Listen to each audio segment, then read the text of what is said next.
This is Daily Tech Now, where we cover breaking news in the tech industry every day. In today's news, more devastating layoffs are announced at Yahoo. Reddit confirms hackers have accessed its data. Tesla gains incentives to open up their supercharging network, and more. Yahoo, the tech company owned by private equity firm Apollo Global Management, has announced its plans to lay off over 20% of its total 8,600 workforce. The layoffs are part of a major restructuring effort by the company to streamline operations in its advertising unit, which will result in losing more than half of the department by the end of the year. The move is expected to affect nearly 1,000 employees by the end of the week. The company aims to narrow its focus and investment on its flagship ad business called DSP, Demand Side Platform, and simplify and strengthen its advertising business for the long run. The refocus signals an intention by the firm to stop competing directly against companies like Google and Facebook for digital advertising dominance. The restructuring comes as many advertisers have trimmed their marketing budgets due to record high inflation rates and uncertainty about a possible recession. This move by Yahoo is part of a trend in the tech industry where companies are grappling with how to balance cost-cutting measures with the need to remain competitive in the face of a shrinking consumer and corporate spending amidst high inflation and rising interest rates.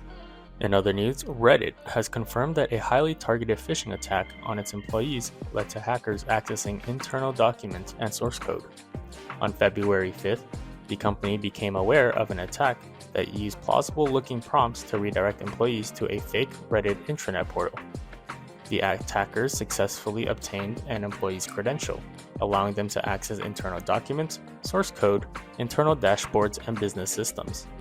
Reddit's investigation found that contact information of current and former employees, as well as advertising information, was also accessed, but no evidence was found of personal user data being stolen or published. Reddit has recommended all users to set up two-factor authentication and to use a password manager to improve security. The company is continuing to monitor the situation and working with employees to strengthen their security skills. Reddit experienced a serious data breach in 2018 that saw attackers access a complete copy of data from 2007, including usernames, password, emails, public posts, and private messages. Tesla CEO Elon Musk has previously discussed opening up the company's supercharging network to competitors, but has yet to do so in the US, where Tesla dominates the electric vehicle market. However, the Department of Transportation is expected to finalize a requirement next week that would force Tesla to expand its charging network to include the chargers used by competitors, or risk missing out on a $7.5 billion subsidy as part of President Biden's plan to install 500,000 EV chargers in the US in the coming years. The lack of chargers have been a hindrance to the growth of EV sales and their positive impact on the environment. There are signs that Tesla is close to making its network more accessible, despite Musk's previous objection to government involvement. Tesla has submitted proposals for charging programs in Ohio and expressed openness to upgrading its chargers or building new ones in Arizona to meet federal requirements. Last month, Musk met with White House officials and the EV charging program was reportedly discussed. The Department of Transportation will detail the final requirements for EV chargers to be eligible for funding under the $7.5 billion initiative, and all chargers must utilize the Combined Charging System standard.